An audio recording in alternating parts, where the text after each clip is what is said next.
dadi boten sapadak-padak niku kula ki malah jubul mengki. Lah ngono. Keduren pangakah ki wong ki lek kokian pangakah dadine bingung, Mas. Wong ngaten. Nggih, mula pengakah ki ya sithik wae, nyambut gawe ya sak titahe wae. Lho kok napa jenengan picek kok dititah?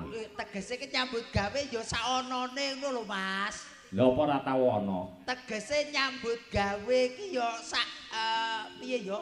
Tegese wangel omongan Lho angel kok rasa digarap to Mas ditoke wae. Ngoten lho Mas. Lah PPR popo. Lah nggih nek angel yo rasa digarap ditoke wae. Lah ngomongke sapa lek Basono Keling nek jenenge angel. Angel niku mboten sah digarap niku mboten tegese niku mboten wateke Basono Keling. Angel ki tetep digarap.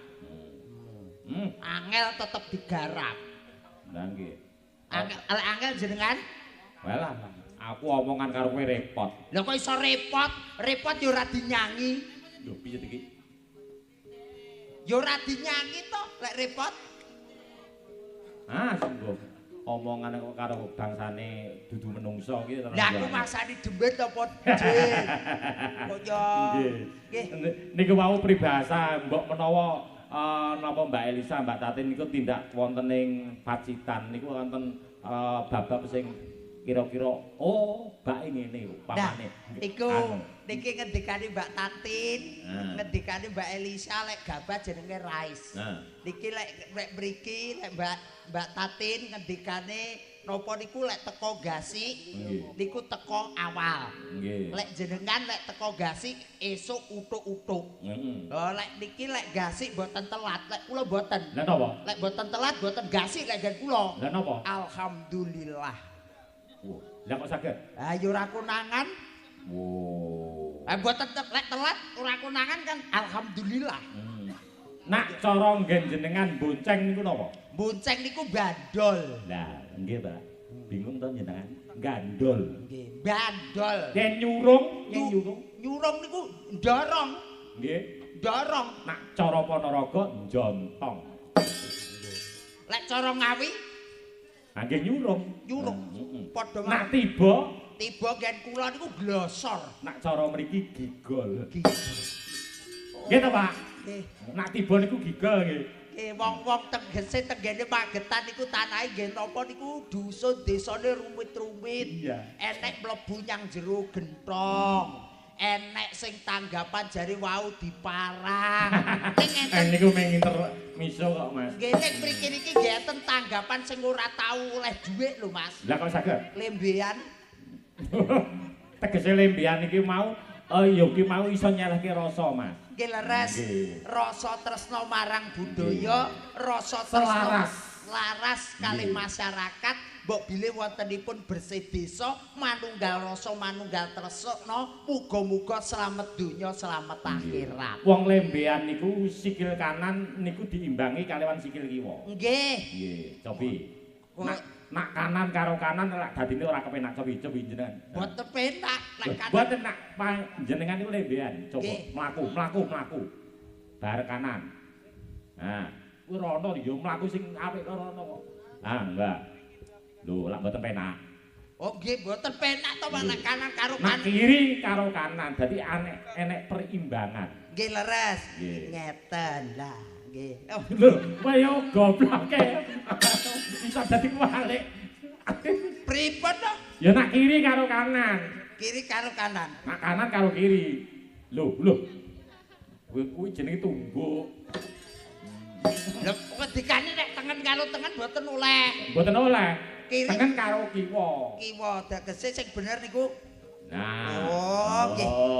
Nggih. Nah, niku jenenge lembean, Mas. Selaras ngoten. Selaras nggih. Sampai kali warga mikir sithik lho, Mas. Nggih, yo aku ki yo jane yo mikir tapi pikirku ki tengen karo kiwa. Sing kok inget iki di sana tempat lahir vitamin ngono kuwi wae. Aku kono cilik apa? Niki delalah dua hari yang lalu. Leres. Tasih mengeti peringatan Ibu kita Kartini. Nggih, tanggal 21 April. Menika Ibu pahlawan putri dari Rembang namanya siapa, Mas? Ibu kita Kartini. Yo goblok. Lha sinten? Gareng ngono yo goblok ya, Tam. Lah wong sinten pahlawan dari Rembang putri namanya siapa? Lu harum. Lho yo Ibu kita Kartini to. Lah kok goblok. Caca nyanyi. Ibu kita Kartini putri sejati putri Indonesia harum nama. Sapa jenenge? Harum. Lah iya. Kok ya. Wah, ki kok lagon bae kok dijenengne to Mas. Berdiri Mbak Tatin kalian Mbak Elisa ya. Nggih, sareng-sareng dilihat. Oh, enak cairkan.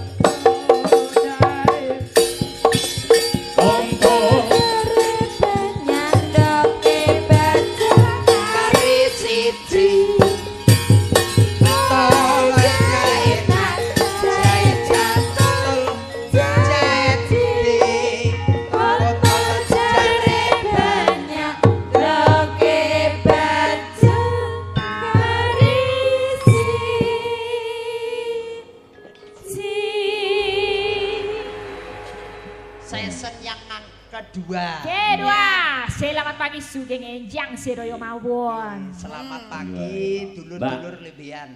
Mbak Elisa. Itu di depan kamu juga ada penari penyanyi kondang. Oh ya tenan. Lah iya awake dhewe ditugoni karo penyanyi karo penari kondang. Awake dhewe kudu ngati ya. Lah iya aja patek kleru bleset mulih nang nggawa ndas. Aku nak karo kuwi buyat mira cemburu. Lah kok iso? Lah janji petuk aku mesti ngambung kok. Nggih, niki bocah ayu kaya ngene iki lho. Lah ora percaya Ren. Ibu mboten cemburu. Oh ndak, sini. Mbak, bocah ayu kaya ngene. Alah sini Dak. Tenan apa piye to? Piye to bocah ayu kaya ngene? Ya Allah, ya Allah. Oh tenan e Mas. Alah. Palang kekek. Joget.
Curiga aku.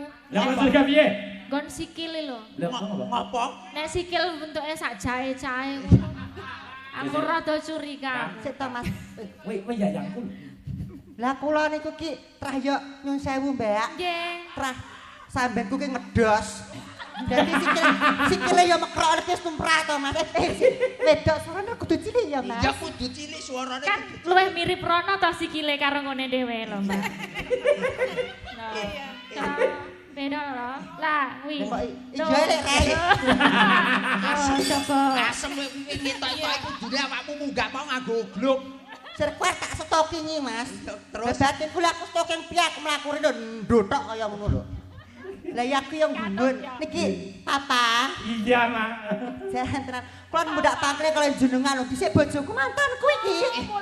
Sak durung karo Buyat dhisik karo aku to. Nggih. Entek ra karon kae karo aku dhisik. Iki Pak Alek iki piye Pak? Lho, Pak Alek karo aku mempeng to, Mas. Pirang taun nih? Pirang tahun. 7 tahun, Mbak. Elok. Duwe anak papat karo aku. Duwe anak papat. Ya enek ndase. Gak enek, Mas. Gak enek to kok ya. Oh iya. Cilik ngono, Mas. Sak pira? Sak capar. Ya umume bocah kok ya. Kaya ngene. Lajeng dalu Mas Petruk. Nggih, lajeng dalu. Kancaku sitok engkas iki. Kanca kula nasik tunggal malih iki. Pundi? Mosok isik Iki mau bareng lodrok nang ngarep kono to? Lah nggih to. Yo. Cik Muhammad Khairul Anam. Yo. Tak dulu tak yo. Tuntung tok juntok tutak.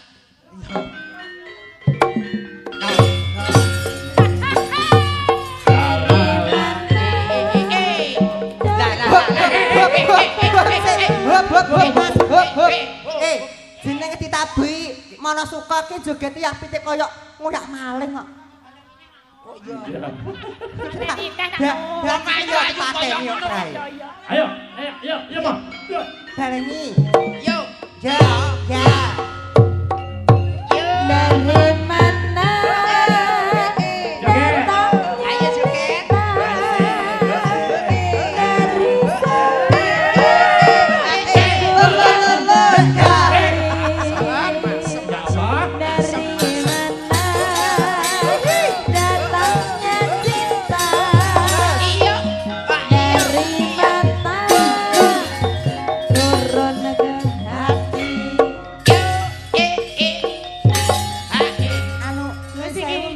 Tantin kali Mbak Orian, Mbak Elisa, Ya, anu Mas Petro. Niki lak bintang tamune rego 10 juta. Lah niki berarti kula kali Mbak Tantin cukup mie sedap mawon. Sedap. Mie sedap. Lah wis tak piye jenenge wong nek ngene iki ngangkat 10 juta lah klarak dhewe ya. Mie sedap kae. Semboyane apa, Ces? Hoi. Semboyane. Semboyane apa, Ces? Hoi. Lah kowe apa banci kok? Golek rombongan dhewe. Kan enek duwe Kelompok dhewe-dhewe.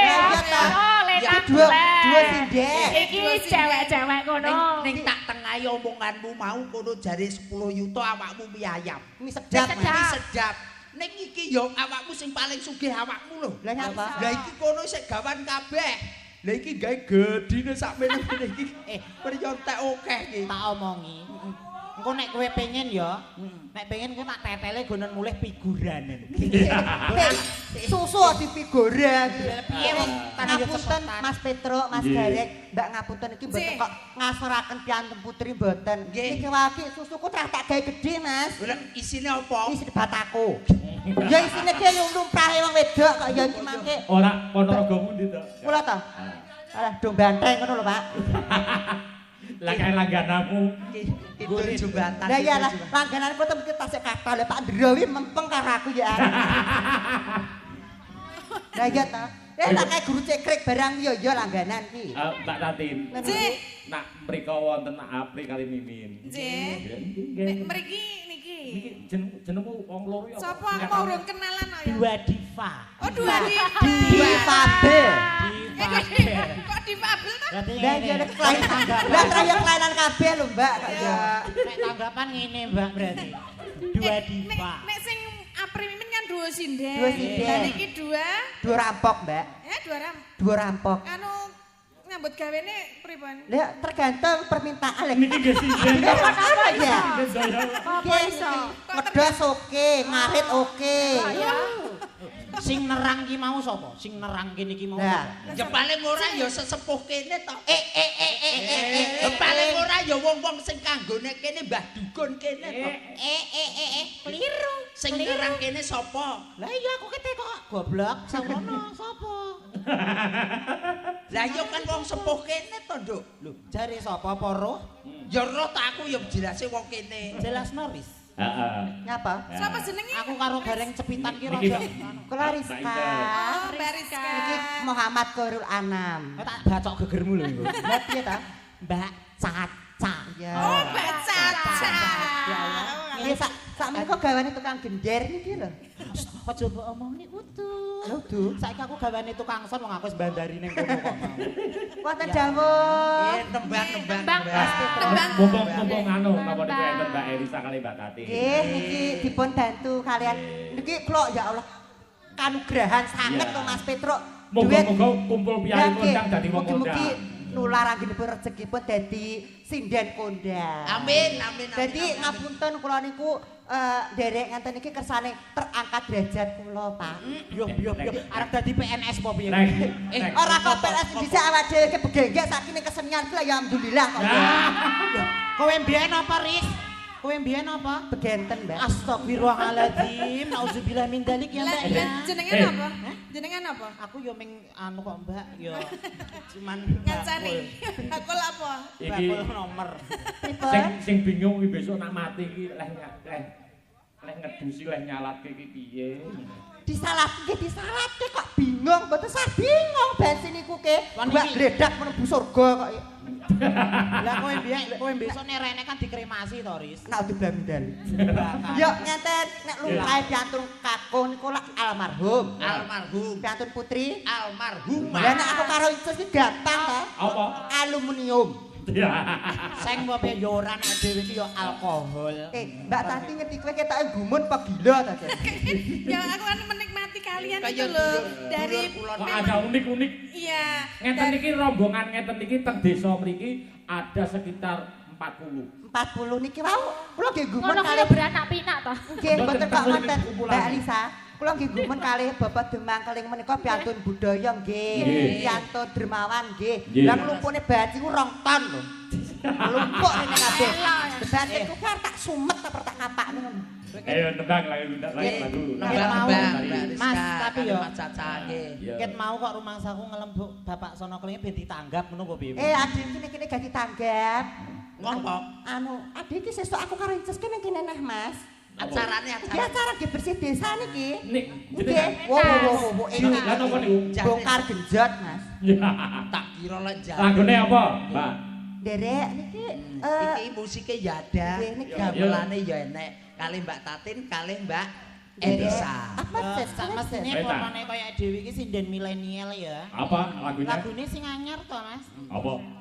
sing lagi hit ora? Yang lagi hit, yang lagi booming. Yang lagi booming, yang lagi mele. Yang lagi mele. Iya. Mele. Ya. Kancamu Mas Dirman tok lho. Mas, jambu alas, Mas. Ya. Enggak aku jambu alas. Ya sono podang kuning, Mas. Wis to. Oh, wis to mau. Iki nanjakne penggender lho 3 juta. Nengke kula nyuwun bantuanipun Mbak Elisa kali Mbak Tantin rego 10 juta 20 lho, Ces. Sing ngomong sapa? Sing ngomong sapa nek 10 juta? Lah pinten to? Selawe. Pira? Selawe wis nggo wedang dhewe. Oh, iso rasa bukan kuwi. Napa? Gubuk asmara. Gubuk asmara. Sakjane ya, Mbak? Nggih, saking Bapak sinten menika? Pak 50 Pak kene. Pak Desiten asmane, Pak Desiten. Lah gede ra bayar ki. Bawani sik, bawani. Dagang gula ya kena. Iki saka ris kasek iki bawane sing kepenak.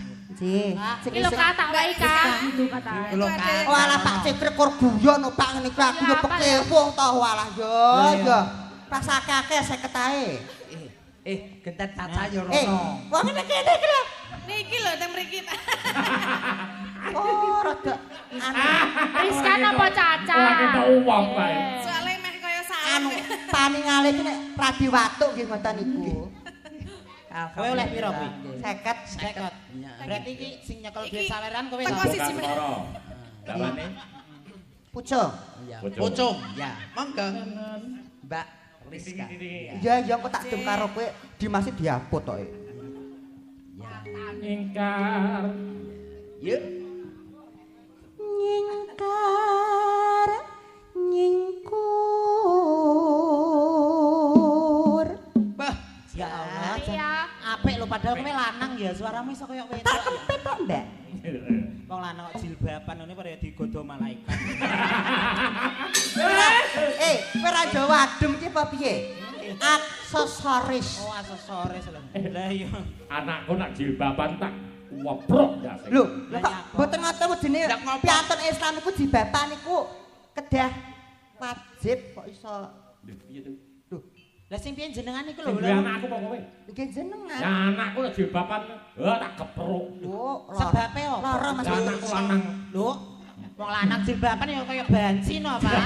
Nek awake dhewe wedok ya Mbak ya wedok ya. Wit. Monggo Mbak Rizka. Wedok ki nguyuh-nguyuh ngadeg bareng aku kok wedok. Ana ya enek peralaone kok. Niki dipun baleni nggih. Nggih. Ya Mas. Taluneh berarti pon.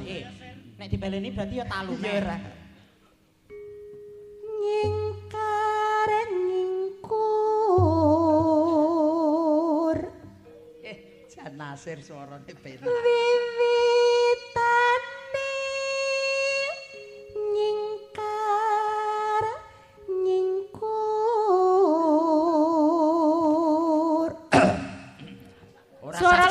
iso ora coba.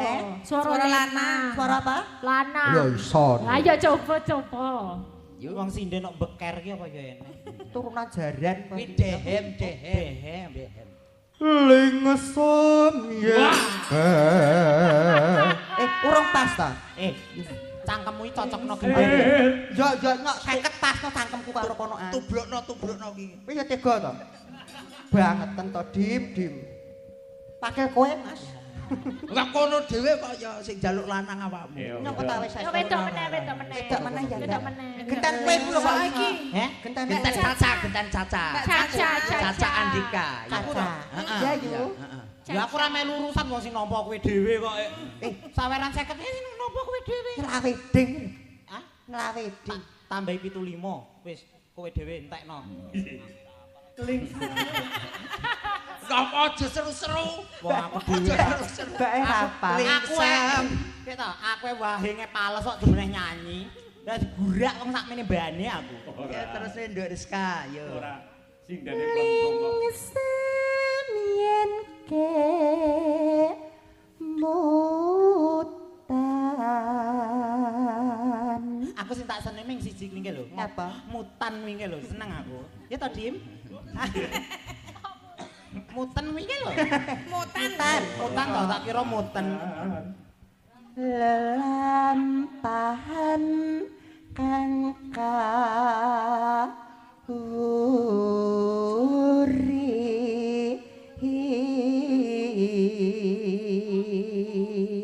Lah incus sing kerasan mergo amor karo Pak Bambang karo Asmara Santo. Kandhani Pak Bambang karo Pak Asmara Santo lho. Ya gendaan kabeh kok. Mulane incus malih bringas.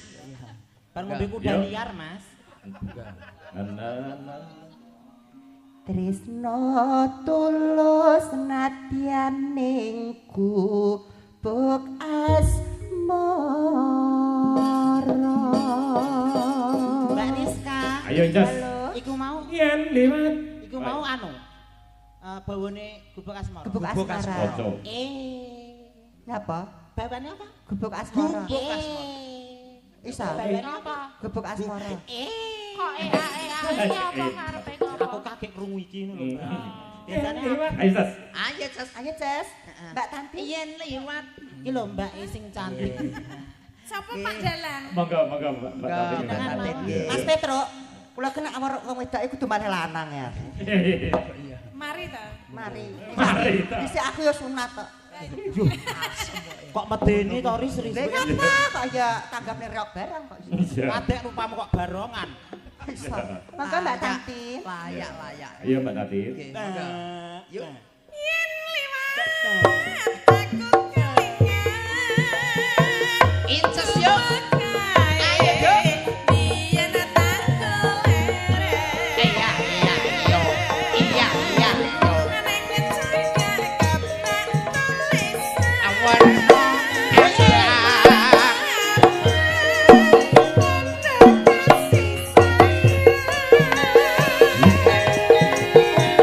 Mbak Elisa. Gubuk asmara.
Mbak Tatin bersama Alex Sabdo Utomo.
Pokoknya dermawan kok dulur lembean iki tenan kok ya. Bacot nih Pak D monggo. Jenenge gubuk aturto. Setan luntur saya marah.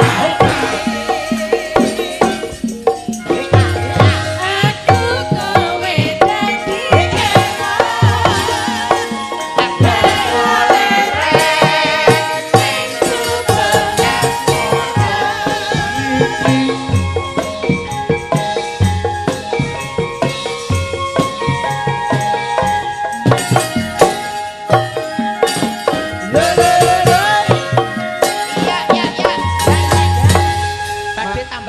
Matur suwun sampun. Boten tambah melih. Menawi kepareng nyuwun kapilut ngene. Kapilut monggo. Oke. Nggih, garap cara Sragen Mas Firman. Ya, iya. Mbah Guru kersa nyanyi. Mbah Guru monggo. Badhe nembang monggo minggah. Monggo monggo nggih. Monggo Mbah Guru, ora apa-apa. Mbah Guru. Ora ngono Mbah Guru. Kapilut monggo kapilut nggih. Inces gumun kok. Dalem. Kene tanggoku kok gumun lho, wong asliku iki kene kok. Ya ampun. Lah, Jenengan asline mriki. Asmanipun sinten kek lho aku. ya. Mbah Ya. Patok. Mbah Patok. Yuk kapilut, yuk diatrake. Kapilut, Cok. Heeh. Wih, Rada Rono, Caca Rada Rono. Ya iki. Buka benang. Jenengan mriki lho, Pak. Jenengan tengah nggih. Buka Ini benang. jenenge Ih, anu pancuran kapet grojokan.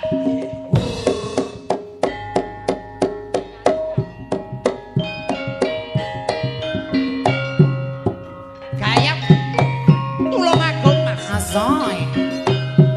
Lolo.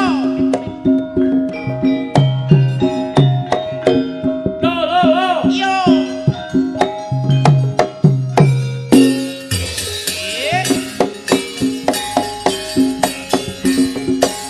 Ayo Rizka. Kalamun berosiramu. Oke, panjenengan pun Bapak Wahyu Biar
Widyawati 1 2 3 4 ya. Berdiri ya. Ngeces. Terima kasih Mbak Inces. 1 2 3 4. Suwun ya wong ayu. Nggih. Asem. Aja mung ngono. Kaya Dik iki wis wedok mosok ya nggih. Terus kake. Moga-moga